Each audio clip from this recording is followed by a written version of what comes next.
कुछ कर गुजरने का जुनून हो तो बाधाएं कभी आड़े नहीं आती। ऐसा ही कुछ कर दिखाया है बाड़मेर की समंदड़ी के हंसाराम ने।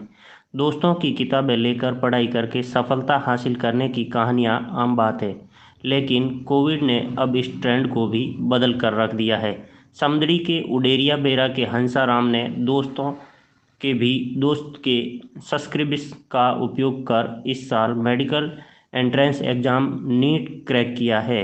घर की आर्थिक हालात सही नहीं होने के कारण हंसाराम प्रैक्टिस के लिए ऑनलाइन टेस्ट सीरीज के लिए सब्सक्रिप्शन नहीं ले पा रहा था। उसके दोस्त ने अपने दोस्त की आईडी पासवर्ड दे दिया। इससे हंसाराम ने नेट पेपर की प्रैक्टिस की। इसी वजह से हंसाराम ने 2021 में नेट में 720 में से 627 अंक हासिल किए और अब उसे गवर्नमेंट मेडिकल मिलना लगभग। चिकित्सा सुविधा नहीं मिलने की वजह से हंसाराम के पिता की मौत हो गई। बड़े भाई दिव्यांग और बेरोजगार है। मां मथुरा देवी की उम्र 62 वर्ष हो चुकी है। वे पहले मनरेगा पर मजदूरी करती थी। नीट क्लियर करने वाले हंसाराम बताते हैं कि कोविड काल में ऑनलाइन क्लासेज चल रही थी। उनके एक दोस्त के परिचित ने ऑनलाइन टेस्ट सीरीज की रजिस्ट्रेशन तो करवा लिया था, लेकिन पढ़ाई करना छोड़ दिया था। उसने अपना लॉगिन और पासवर्ड दे दिया और उसी से साल भर तैयारी की और प्रैक्टिस टेस्ट। जी हुक्म। मैं हंसाराम चौधरी निवासी समदड़ी एक सामान्य परिवार से हूँ और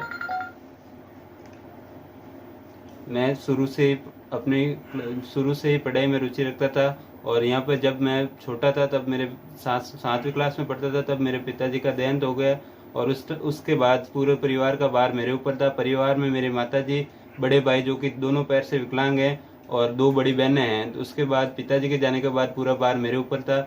उसके बाद मैंने यहाँ से 10वीं तक की क्लास गांव समदड़ी से की और उसके बाद 11वीं 12वीं मामा के सपोर्ट से मैं जोधपुर में पढ़ा। 12th करने के बाद उन्होंने मुझे नीट के लिए प्रेरित किया और नीट में मैंने सन 2019 में प्रथम बार अटेम्प्ट किया और उसमें मेरे 493 अंक थे। उस टाइम मेरा चयन नहीं हुआ। उसके बाद दूसरी बार फिर प्रयास किया, उसमें मेरे 595 नंबर थे। फिर मैं 10 नंबर से रह गया गवर्नमेंट सीट से।